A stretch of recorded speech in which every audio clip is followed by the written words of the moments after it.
Good morning. My name is David Shenz. I'm the Vice President for Operations at ERP Suites. I'm really excited to be joined by Sean Mead, who is our Head of Security. Good morning, David. It's really good to be here. Kind of talked about one of the worst case scenarios where payment fraud occurs is ransomware. And we talk a lot about ransomware. What is ransomware and how does it show up? In the past, people just wanted to let you know that they were there.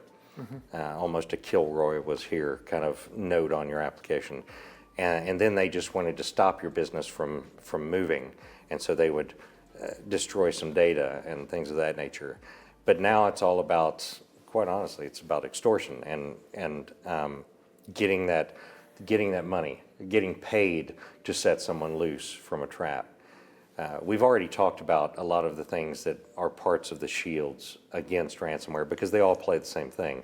This security layering of 2FA and keeping your credentials safe and watching out for the phishing and things of that nature. Of course, vulnerability tests, pen tests, that kind of stuff to watch your external websites. So let's not leave those out. But mentioning those kind of on the side, what is it that ransomware really is in the first place? It's a form of extortion. And that extortion can occur now very often in what is commonly called double extortion. So ransomware, I almost said companies because it is a business. I think people need to be aware of that. This is a business. You can actually buy ransomware and use it much like another product and attack someone. So with that in mind, and considering that it's business, that means money is a driver. And the way that you do something now with money with ransomware is, let's go to layer one. The data is locked. It's encrypted and it needs a key to be unencrypted.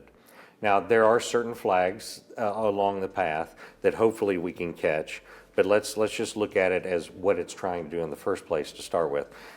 So I want to encrypt all of your data and make you pay me to let it out. Well, then people started kind of getting a little bit more sophisticated and having great, easily, long backups, restoring from backups, having playback systems, things of that nature to try and get them back to where they were in their data and things of that nature. So, maybe I don't want to pay you for that. Well, that's where double extortion comes in. The second thing that is now done in many cases is slow, usually, because that's how you keep from getting caught. A slow extrication of data, or a gathering of data in one place and then a sudden extrication to try and get it quickly and as much as you can.